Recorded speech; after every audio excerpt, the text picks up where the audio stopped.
Boa noite, irmãos e irmãs, graça e paz, amém? Deus abençoe sua vida. Vai ser um tempo muito especial estarmos juntos, nesse tempo de louvor, de adoração e também de ouvirmos a palavra. Nós estamos trabalhando, pode pôr para nós, por favor, hein? Com o tema desse mês, olhando para o livro de Efésios. Eu queria convidar você para abrir a sua Bíblia no livro de Efésios, capítulo 1, verso de número 7. Capítulo 1, verso 7. Esse tempo é um tempo de nos colocarmos à disposição do Senhor, para Ele falar conosco. Abençoados, recebemos aquilo que Deus tem para nós e para abençoar. Se você der uma olhadinha no pessoal aqui, tudo bonito na frente, todos têm uma experiência especial, espiritual com o Senhor. A partir disso, podemos abençoar. Porque senão a igreja vira assistência social, e isso tem a ver com o governo, entendeu? Isso é outro departamento. Nós temos uma finalidade: abençoar pessoas por conta do amor e do perdão de Jesus na nossa história, na nossa vida. Durante esse tempo, vamos lá, eu estou brigando com isso aqui. Para lá? Está vendo? Vai aprendendo. O pastor Evandro falou sobre adotados, Rodrigo falou sobre santificados semana passada. Vou falar sobre hoje, sobre os perdoados, semana que vem selados. O texto, Efésios 1:7. Vamos ler juntos, por favor? Nele temos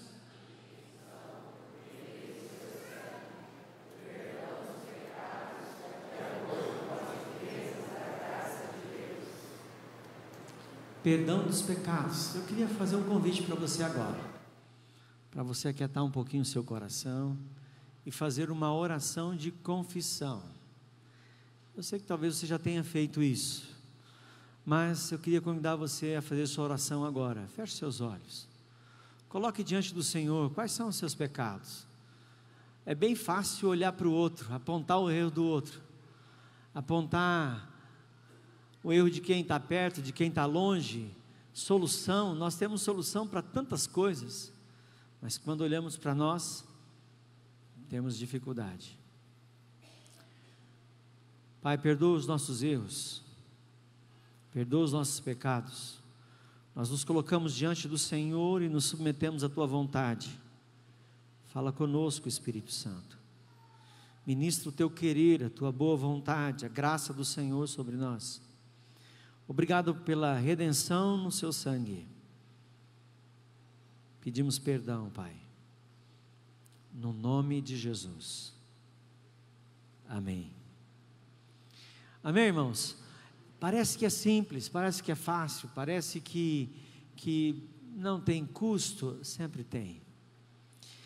A graça é maravilhosa, mas o preço da graça foi a morte de Jesus. Então, é de graça, mas não foi barato, não foi leve, suave. Jesus levou na cruz o meu e o seu pecado. Nele temos redenção. O livro de Efésios nos dá uma notícia maravilhosa: somos perdoados. E essa boa notícia vai nos mostrar um pouquinho a respeito daquilo que temos, que cremos, e todas as situações que estamos vivenciando. E aí as pessoas dizem o seguinte: pastor, mas a nossa cidade, Presidente Prudente, ela oferece outras coisas que podem nos abrir possibilidades para pecar, para errar, para viver uma vida longe de Deus. É verdade, temos muitas possibilidades na nossa cidade. Talvez você teria outras coisas a fazer a não ser estar aqui. Talvez você teria outros programas, outras coisas a fazer do que estar aqui. Mas há algo que o Espírito Santo quer ministrar na nossa vida, e nós queremos nos abrir. A cidade de Éfeso, para a qual Paulo escreve essa carta, é uma cidade marcada por confrontos espirituais. um grande conflito. Dentro dessa cidade havia um grande prédio chamado o Templo da Grande Diana de Éfeso, ou Artemis, e ela era uma construção enorme, mais de 120 metros de comprimento, 71 de largura, 20 metros de altura. Imagina isso, bem na entrada, no centro da passagem, onde que todo mundo, para chegar em algum lugar, tinha que passar lá, não tinha jeito de não ver, não perceber esse templo. A cidade de Éfeso também era conhecida pelo grande número de conhecimento e de investimento dentro do mundo do misticismo, de como fazer, como manipular, como se envolver, como fazer as coisas no mundo do misticismo. Então, todos os mágicos, todos os grandes feiticeiros, todos os grandes astrólogos, astrônomos que mexiam com coisas, tentando manipular as entidades, tinham que passar em Éfeso, tinham que ir em Éfeso, porque lá era o centro de todo o conhecimento. Havia também uma forte onda dentro da religiosidade grega e romana, que é o tal do gnosticismo. O gnosticismo era chegar a Deus através do conhecimento. E você tinha os radicais, que eram aqueles que levavam a sério, totalmente a sério, o gnosticismo, e faziam todos os rituais e todas as práticas que era desejado dentro do sistema gnóstico. Mas também tinha a outra turma dos gnósticos, que eles não eram muito radicais, eles eram assim mais ou menos, eles eram com um pensamento assim: o corpo é mau, mas a parte espiritual é boa, então o que eu faço no corpo não afeta a minha parte espiritual. Então, em tese seria assim: eu posso ir na igreja, mas fora da igreja eu faço o que eu quero com o meu corpo. A Bíblia diz que o cristianismo não é assim. O apóstolo Paulo nos ensina que nós devemos glorificar a Deus no nosso corpo, porque Ele é templo do Espírito. Amém, irmãos? E essa é uma verdade da palavra. Parece que em alguns momentos a gente tem infiltrado os gnósticos no nosso meio, né? Que acham que pode vir na igreja no domingo cantar, louvar, e na segunda-feira pau na máquina, né? Não tem problema não. Vamos lá, eu vou viver do jeito que eu quero, faço o que eu quero. Não é assim. Deus tem uma orientação diferente para nós. A cidade de Éfeso era uma sociedade matriarcal, mística, por conta da grande Diana de Éfeso. A mulherada mandava. Os homens estavam lá, viviam e tinham seus valores, os seus padrões, mas dentro dessa mística do controle, havia um controle matriarcal, e trazendo algumas coisas bem do misticismo. Talvez você viveu isso na sua família, na sua maneira de constituição de família. Por exemplo, algumas famílias, ninguém fazia nada sem passar pela avó e sem receber uma bênção da avó, um benzimento da avó, ou a avó passar um galho de arruda lá, ou a avó dar o aval. Talvez você seja igual à minha casa tinha que pedir para a avó lá, não tinha jeito não. A dona Maria de Lourdes dava o aval, e pronto, pode ir, beleza então. Fazia um monte de plano, mas chegava lá: vó, pode ser. O meu avô nem vai lá, fica lá, vai, resolve com a avó lá. Sociedade assim. Tinha um livro de simpatias, esse era bem legal. Sabe, das coisas assim, essas coisas práticas. Eu perdi um negócio, como é que eu vou achar? Aí você ia lá, né, você já pensou igual eu, né? Você já pensou aí, né? Não pensou? Não, os pulinhos, eu já sei que você pensou no pulinho. Eu já sei disso. Aí tinha esse e tinha outros, né? Como trazer de volta o amor em 3 dias. Você recebe no folheto assim, no farol também isso, né? Uma sociedade, um livro caro, barbaridade. Quando Paulo começa a pregar e esses magos, feiticeiros, encantadores se convertem, eles trazem esses livros. Você vai ver isso no livro de Atos, capítulo 19. Eles trazem um livro, faz uma montanha enorme e Paulo taca fogo. Você imagina o tanto de gente que ia ficar olhando assim, querendo catar um livrinho daquele. Os manuais. A gente teve uma experiência muito especial aqui na igreja, quando da conversão do Jackson, que hoje é pastor na IPI do Vale do Sol. Quando ele se converteu, aí a gente começou a fazer o processo de libertação e de queimando as coisas. Foram 3 dias de queimar. Eu queimei aqui nós tínhamos só a construção ainda, não fazia culto, a gente queimou, ele nem entrado na igreja ali, ó. Eu passei 3 dias queimando coisas do Jackson, e aí tinha um manualzinho que ele usava. Você sabe que ofereceram para ele, do manualzinho dele, de Pai Santo, ofereceram um carro 0 para ele. Falou assim: você me dá um manual, só um manual, e eu te dou um carro novo. Aí ele veio falar comigo, eu falei: e aí, irmão, o que você vai querer? Ele falou assim: não, se não serve para mim, não serve para ninguém. Tacou fogo no carro 0. É isso aí. São decisões. Eles estão aí.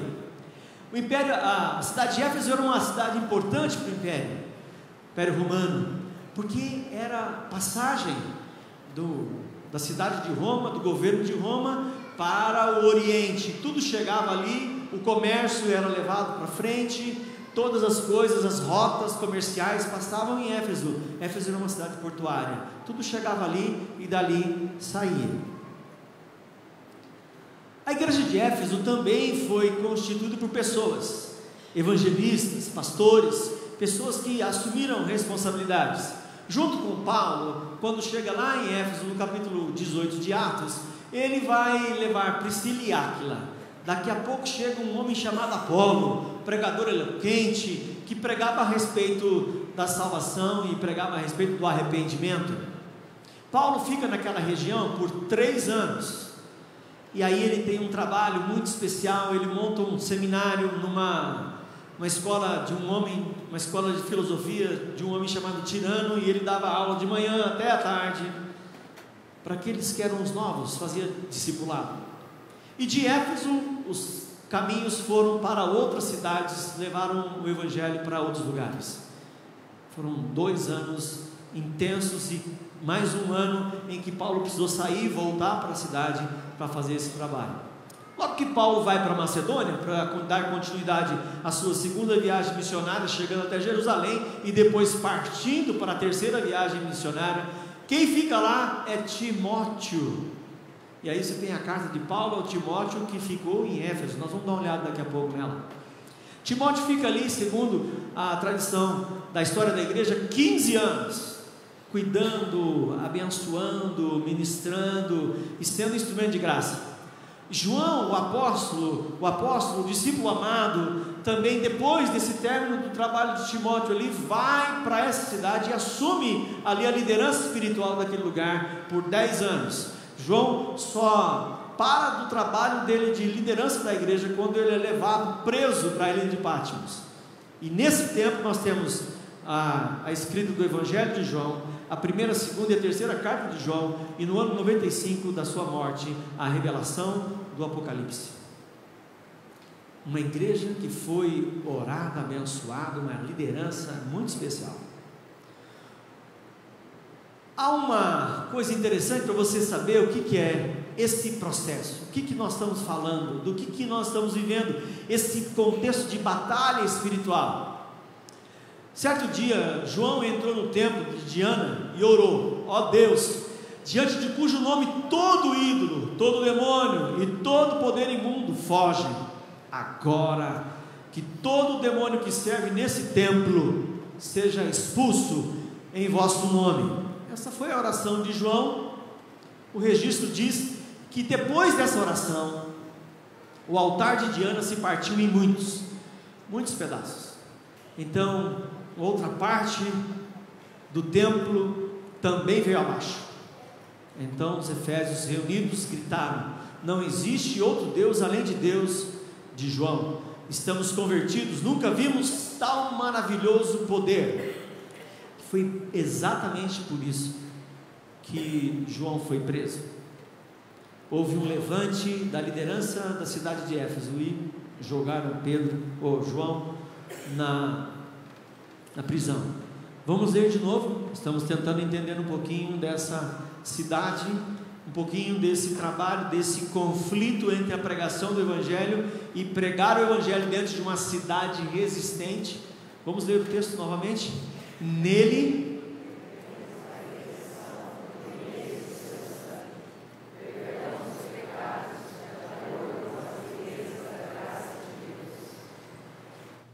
temos a redenção. O que é essa realidade? Abra sua Bíblia em 1 Timóteo capítulo 1, verso 3 a 11. Você vai saber quem que é ou quem foram esses perdoados, porque a gente dá uma olhada e fala assim: nossa, a cidade de Éfeso é difícil, é complicada, mas quem eram mesmo esses homens? O que eles faziam? Talvez a gente olha, né, e fala assim: nossa, eu sou tão ruim, tão pecador, tão longe, eu não mereço isso. É verdade, a gente não merece, mas o perdão do Senhor vem para nós. Quem são esses? Olha só, o apóstolo Paulo vai dizer que ele saiu agora para Macedônia e vai colocar o Timóteo lá, para esse seu período de pastorado de 15 anos. Partindo eu para Macedônia, roguei que permanecesse em Éfeso, para ordenar certas pessoas que não ensinassem doutrinas falsas, e que deixem de dar atenção a mitos, genealogias intermináveis, que causam controvérsias, em vez de promoverem a obra de Deus, que é pela fé. Preste atenção no objetivo que Paulo está escrevendo, verso 5, o objetivo dessa instrução é o amor, que procede de um coração puro, de uma boa consciência e de uma fé sincera.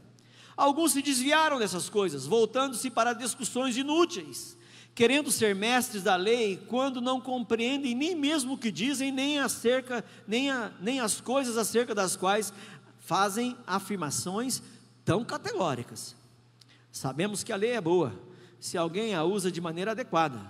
Também sabemos que ela não é feita para justos, mas para os transgressores, e insubordinado, para os ímpios, pecadores, para os profanos, irreverentes, para os que matam pai e mãe, para os homicidas, para os que praticam a imoralidade sexual e os homossexuais, para os sequestradores, para os mentirosos, os que juram falsamente e para todo aquele que se opõe à sã doutrina.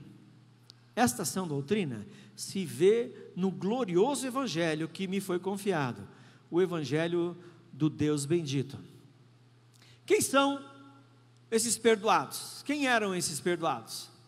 Eram aqueles que vinham num processo de falsas doutrinas.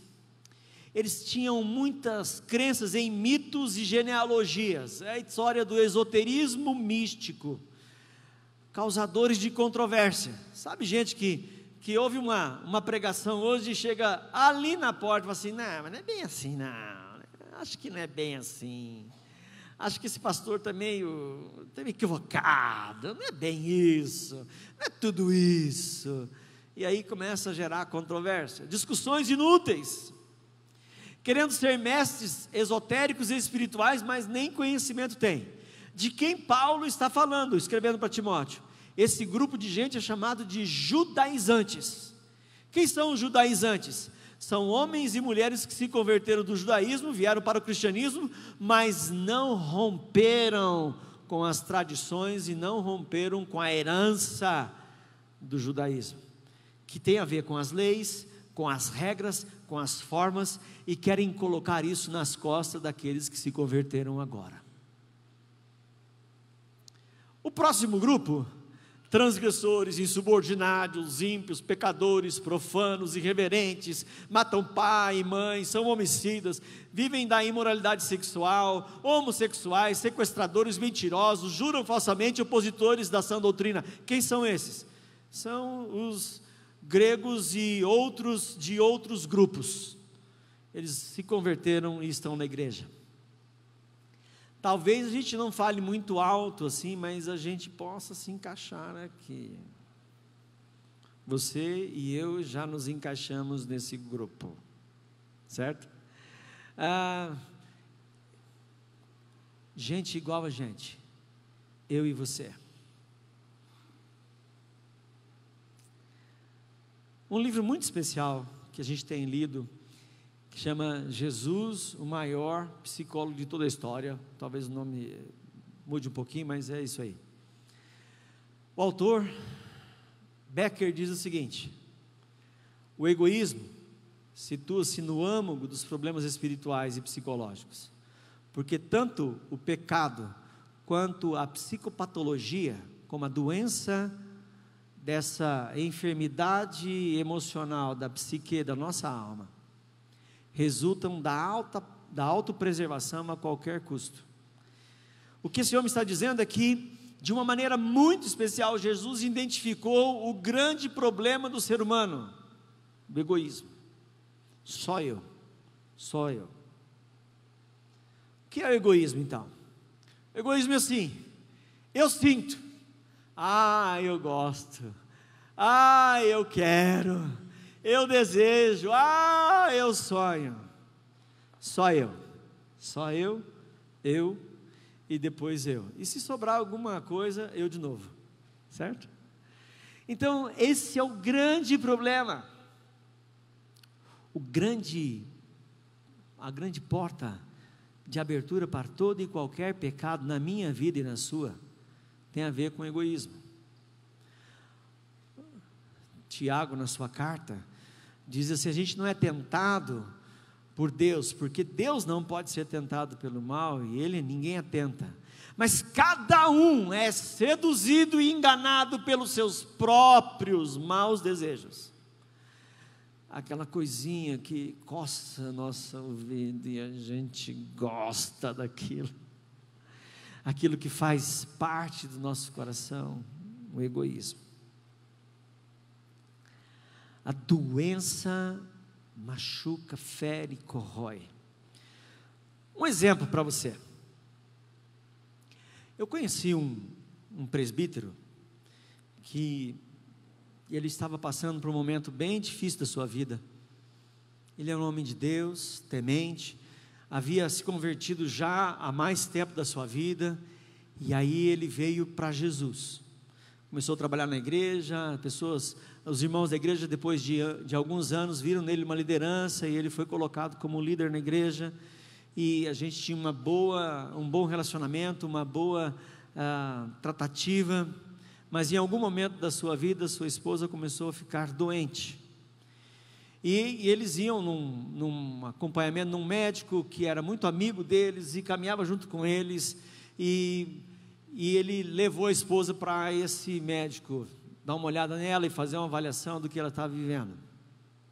O médico pediu os exames, foi feito os exames, e aí, no momento lá da consulta, ele falou assim: fica aqui, irmão, um pouquinho, deixa eu falar com seu marido aqui. Chamou ele no canto, e ele disse assim: agora eu vou dizer uma coisa muito séria para você, eu quero te pedir perdão, desculpa, porque eu sou seu médico e não posso falar isso, mas eu também sou seu amigo.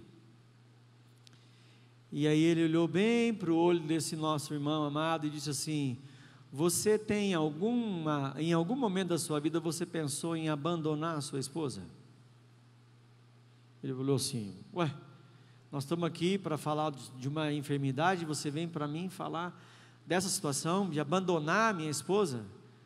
Ele falou assim: se você alguma vez na vida pensou em abandonar a sua esposa, tem que ser agora. Ele falou: não estou entendendo, doutor. Ele falou: porque se você for encarar o que ela tem que passar, você vai passar por um grande problema. A doença dela é uma doença difícil, muito complicada, muito pesada, o tratamento é custoso.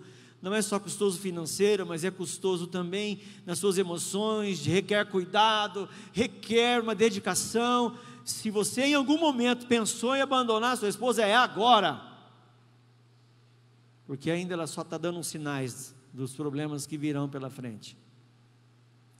Esse homem, entendendo a gravidade, falando isso comigo, para mim,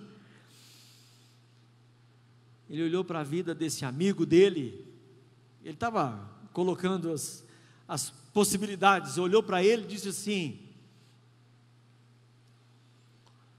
doutor, como é que eu vou falar isso para Deus? Como é que eu vou orar isso ao Senhor? E o médico entendeu do que ele estava falando e disse assim: irmão, eu só estou te dando uma noção da realidade que você vai enfrentar. Voltaram lá, sentaram,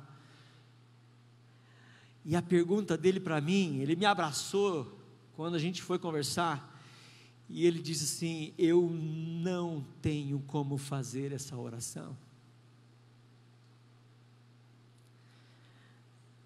Eu estou contando isso exatamente para ilustrar o que não é egoísmo. Esse homem não abandonou sua esposa, ele está cuidando dela, e o quadro dela tem se agravado, e tem precisado de mais e mais e mais cuidado, e ele tem vivido isso. Isso não é egoísmo. Porque o egoísmo, irmão, a doença do egoísmo, ou o pecado do egoísmo, leva a romper relacionamentos, leva a pensar em mim mesmo. Ah, não, eu não vou suportar isso. Ah, eu não quero isso. Eu não quero esse abacaxi. Eu não quero esse negócio, eu vou embora. Não leva em conta o outro, não leva em conta o outro, não entende o que o outro sente, o que o outro pensa.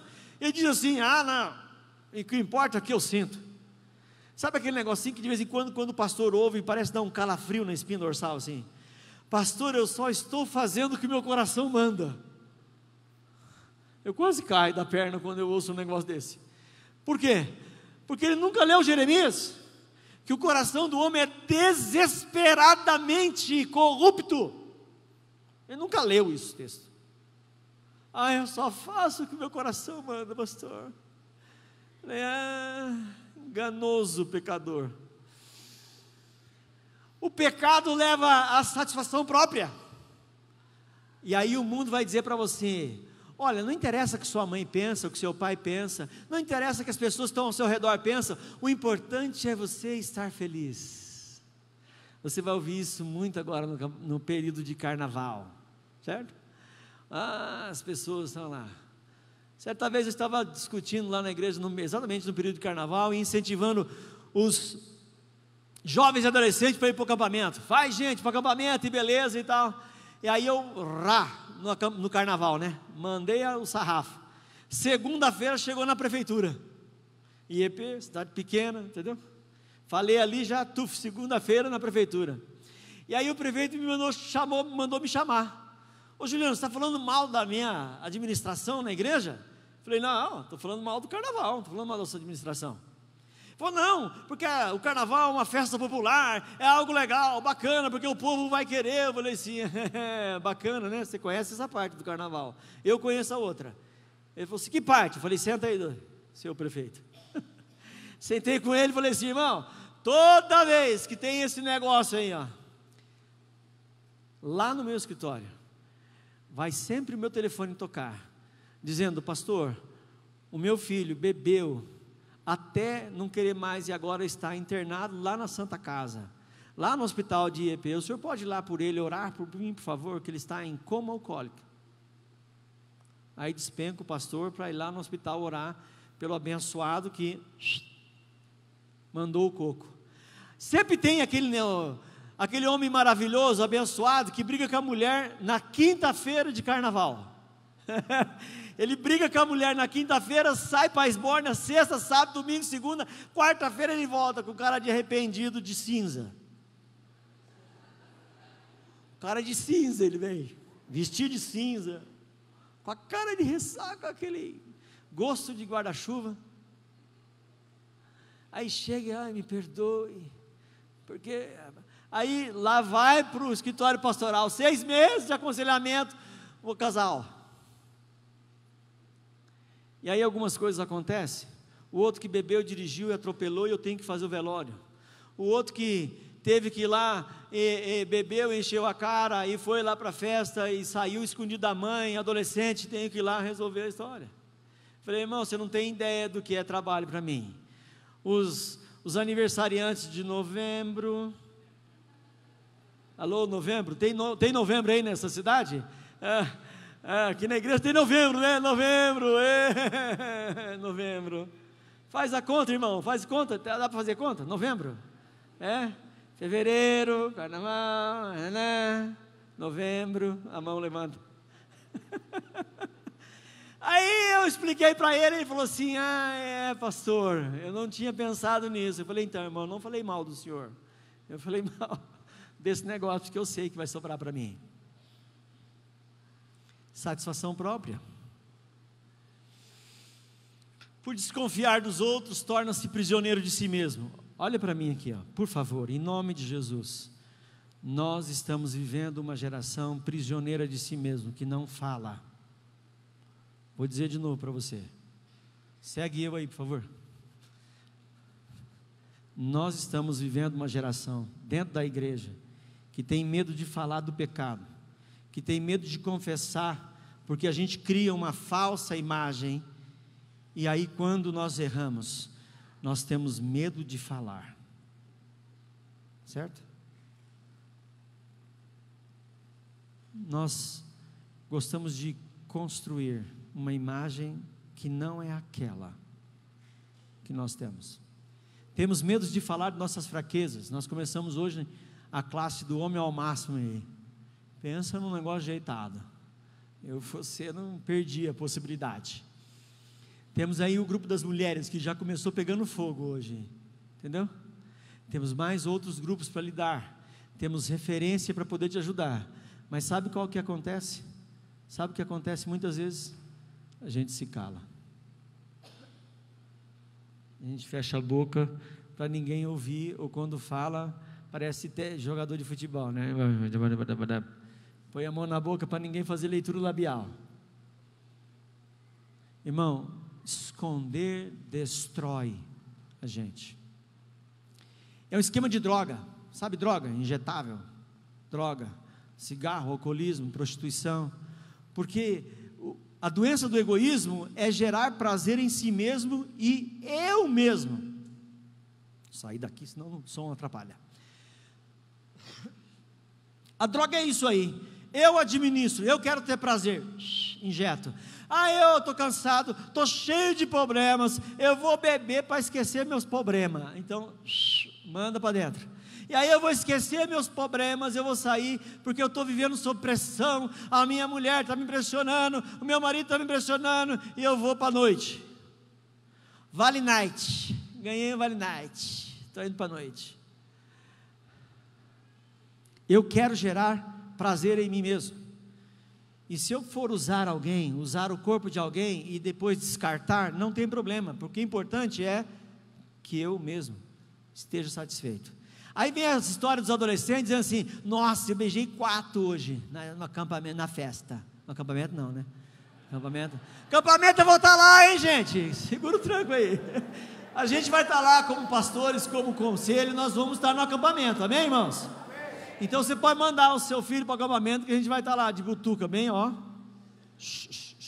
zoião, orando, ó que benção, né? Orando, abençoando, nós vamos estar lá. Prazer assim mesmo. Aí a gente entra no processo de usar o outro, a gente entra num processo de traição virtual, sexo virtual, manipulação dos seus próprios prazeres. Isso é droga. Egoísmo. Isolamento, separação, só eu. A psicologia diz que quanto mais doente a gente está, mais sozinho a gente fica. Quanto mais doente, mais precisar de amigo para falar dos meus erros, mais isolado eu vou querendo, porque eu não quero que ninguém fale comigo. Aí vem aqueles crentes abençoados dizendo o seguinte: pastor, olha, eu não estou indo na igreja, mas olha, eu estou numa paz, eu estou num relacionamento com Jesus. Eu falo assim: mentiroso. Olha, não estou indo na igreja, mas olha, eu estou numa comunhão com Jesus. Falei: que hora da semana você tira? Olha, eu falo com Jesus o dia inteiro. Falei: oh, Jesus, que você vai morrer logo, pode fazer o seguro de vida, né? Jesus vai levar você logo, pode ficar sossegado, vai acabar o seu prazo aqui. Quando eu vivo assim, doente, enfermo, eu sou presa fácil, porque o diabo anda ao nosso derredor. A obra de Cristo é esse negócio maravilhoso que mexe na nossa vida. Olha o verso 5 de 1 Timóteo. O objetivo desta instrução é o amor, que procede de um coração puro, de uma boa consciência, de uma fé sincera. Ele está trazendo para você a possibilidade de você se chegar até Ele. O perdão aproxima o homem de Deus e do próprio homem, tira a culpa própria e dos outros. Falando ainda desse negócio de fevereiro para novembro, algumas coisas são interrompidas no meio do caminho. Tem gente que acaba engravidando e o outro não quer, e a única coisa que faz é pegar um dinheiro e falar assim: Tom, procura para fazer um aborto. E naquele momento parece que as coisas fazem sentido e vão, e aí de repente daqui 1 ano, 2 anos, 3 anos, 5 anos, 10 anos vem uma dor de cabeça desse tamanho, um buraco no coração, e a gente não sabe o que é, e de repente aquele negócio começa a culpar a cabeça, a pesar no ombro. Um outro momento difícil na nossa vida é quando a gente experimenta talvez ou ser o problema ou sofrer o problema de um abuso sexual. Essa é uma coisa que fica aqui martelando, é uma coisa que é difícil de engolir, é uma coisa que é difícil de aceitar, de digerir, e a gente vai vivendo até o momento que a gente precisa liberar a nossa vida ou a vida de alguém. Pela manhã eu falei que eu acompanhei uma moça que foi abusada sexualmente de 3 a 4 anos, e anos depois ela encontrou com o abusador, e aquele negócio veio tudo à tona de novo, e ela veio para a gente poder conversar, e ela olhou para mim e disse assim: pastor, não vem nem falar para mim de perdão, hein? Eu falei: não, eu não quero falar de perdão para você, eu quero falar do perdão que Deus tem para você. Falou: mas não fui eu que fiz. Eu falei: é verdade, não foi você que fez, mas é você que guarda. Você guarda rancor, ódio, mágoa, tristeza, e Jesus quer te perdoar hoje. Ela foi para lá para dizer que, talvez querendo se esquivar, dizendo assim: eu não quero perdoar. Eu falei: não vou falar nada para você de você perdoar. Eu quero dizer para você que Jesus quer perdoar você. Mas como? É verdade, irmãos, alguns erros que cometeram contra a nossa vida, outras pessoas que cometeram contra nós, nos levam a fazer e a tomar atitudes que não são as melhores, são ruins. Talvez você já tenha sofrido assim. Por exemplo, alguém que termina o noivado bem próximo do casamento, aí a mulher, o homem diz assim: não quero saber mais de ninguém, agora vou cair na esbórnia, vou cair na gandaia, porque eu não quero mais, ninguém presta. E aí ele começa a errar, ele começa a agir exatamente como aquele que agiu contra ele, começa a fazer exatamente a mesma coisa. Jó capítulo 4 diz assim: aquilo que eu temia me sobreveio.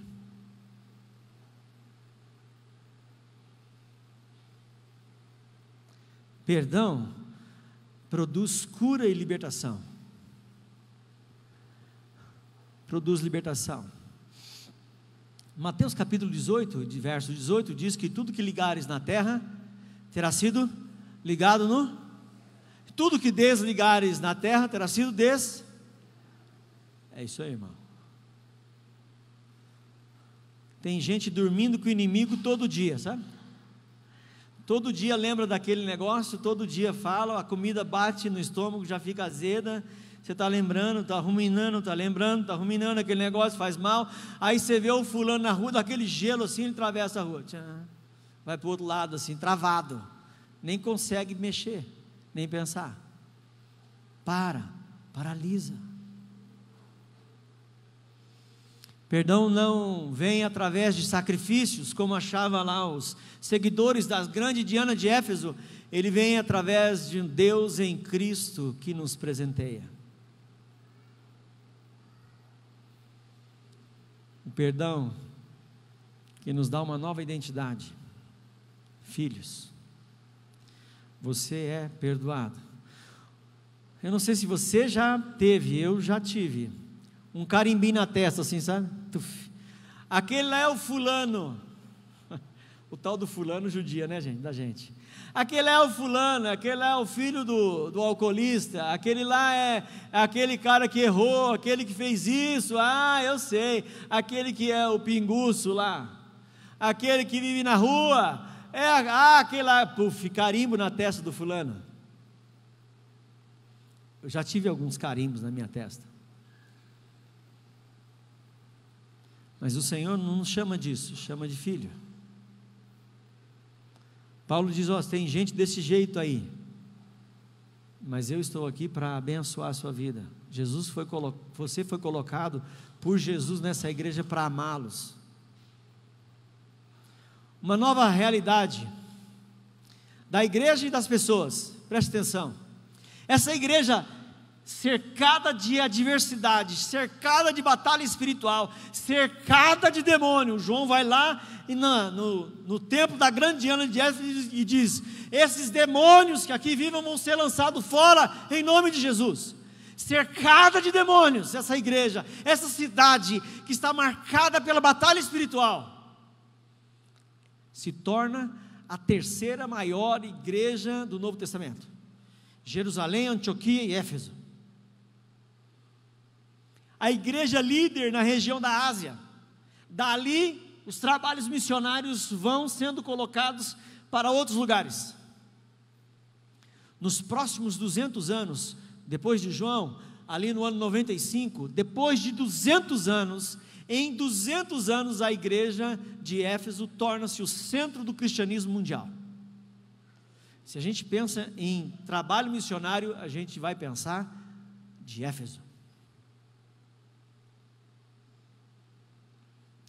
Desafio para a sua vida hoje, quero encerrar. Mateus 16, 24, lembra desse texto? Mateus 16, 24, quem lembra? Aquele que quer ser meu discípulo, a si mesmo, se negue, tome sua cruz e siga-me. Eu não sei se você já fez o discipulado que tem um círculo, uma cadeirinha e tinha o eu na cadeirinha, certo? Aí tem uma outra círculo com a cadeirinha e com Jesus na cadeira. Esse é o desafio. Não é você, é Jesus. Amém, irmãos? Desafio de Efésios, de Paulo, falando sobre que nós somos perdoados, é para dar e receber perdão. Talvez você tenha enroscado como aquela moça enroscou, porque alguém fez mal para ela, ela fez mal para ela mesma e para quem estava perto dela. Sabe por quê, irmãos? Sabe qual era o grande problema que essa moça veio falar comigo? Ela não conseguia se relacionar com as pessoas, se ligar às pessoas, ela não conseguia amar as pessoas. Falei, mas você não tem amigas? Eu tenho, mas eu não tenho assim essa empatia. Se ficar sem também está bom. Está bom isso, irmão? Não, não está bom. Dar e receber, porque talvez o mal que alguém fez para você gera desconfiança, você começa a desconfiar de todo mundo. Nós estamos tratando esse processo agora com o nosso pastor, e nós queremos tratar e fechar esse ciclo, para que haja um recomeço. Nós não queremos pecar por conta de um pecado, amém, irmãos? Nós queremos ser bênção, relacionamentos restaurados, com seus irmãos, com o Senhor. Este é um grande desafio, do perdão de Jesus sobre a nossa vida, amém? Vamos nos colocar em pé, vamos orar. Queria convidar você a fazer a sua oração agora. Eu não vou perguntar para você se você se achou no livro de Timóteo, hein? Eu não vou perguntar não, eu só vou dizer que eu me achei em algumas coisas aqui. Mas eu queria pedir para você, em nome de Jesus, fazer algo muito especial. Olhar para a sua vida. Ver se há nela algum lugar ainda onde o perdão precisa vir. Talvez hoje você se ligou que algum pecado que alguém cometeu contra você fez você mudar. Mudou a sua vida. Eu costumo perguntar para algumas pessoas assim: você está vivendo hoje o que Jesus planejou para você viver? E a grande maioria das respostas é não. E se não está, é que talvez na minha vida e na sua, o pecado ainda esteja ocupando um espaço grande. Pecado do egoísmo. Talvez você possa em algum momento ter dito assim: hoje eu não gostei do culto não. Talvez uma péssima notícia para você: o culto não é para você gostar, o culto é a Deus. E aí a gente se achando o centro do universo, a gente diz assim: acho que a minha célula não está muito espiritual, acho que a minha vida não está muito boa, eu acho um monte de coisa. Talvez seja o nosso egoísmo falando.